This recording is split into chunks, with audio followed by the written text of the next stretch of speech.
I'm joined once again by the former ambassador to Ukraine, Yovanovitch. Ambassador, thank you for waiting and for being with us.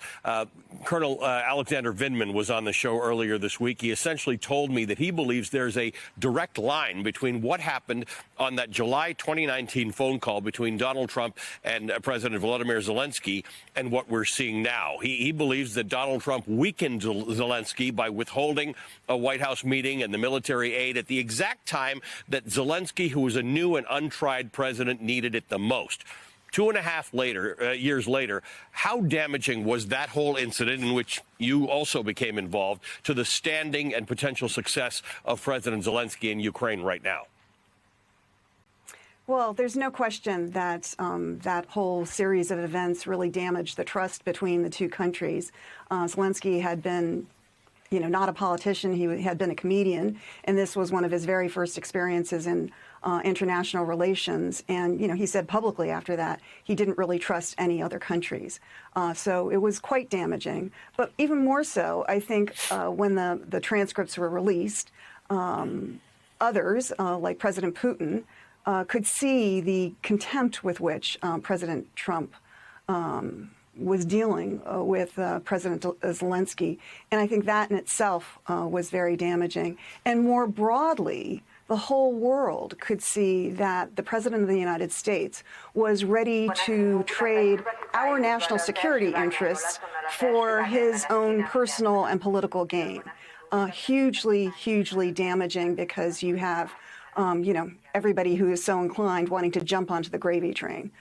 So, yeah, I would say it was a very damaging incident. But fast forward to today, President Zelenskyy, has made the transition from comedian to president of a developing democracy to a war hero, a man who is inspiring not only his own country, but the world. Tell me about this effort that you were involved in to fight corruption in Ukraine and try and get it to a place where it could join the European Union and ultimately NATO. Well, that was U.S. policy, and it was also Ukrainian policy following the Revolution of Dignity in 2014. And what that term means, it's kind of an obscure term for Americans, but what it means is rule of law. Ukrainians were tired of having one set of rules for the oligarchs and leaders of the country where they could do whatever they wanted, and ordinary people had to follow the laws and were often, the victims of corrupt efforts to shake them down and so forth. People were sick of it. And they mounted these street demonstrations because they wanted to join the EU when the previous pro-Russian president had turned his back on that. And it turned into the Revolution of Dignity. And so there was President Poroshenko came in, and there was a very clear policy on the part of the Ukrainian government and pro-reform activists and politicians that they wanted to turn the country around, get a hold of corruption, move forward on their democratic efforts, and create the rule of law in Ukraine. And we wanted to support that. We thought that would be terrific for Ukraine, a country, after all, of 44 million people in the heart of Europe. And we thought it would be good for us as well to have a strong, democratic country as a partner in that part of Europe. So we all were working quite hard to support the efforts of the Ukrainians in that direction. And I think Zelenskyy, certainly in his first pro-reform government, was working in that direction. I need to say that reforms in any country, whether it's in the U.S., Ukraine, or a third country, they go in fits and starts. It's never a straight line.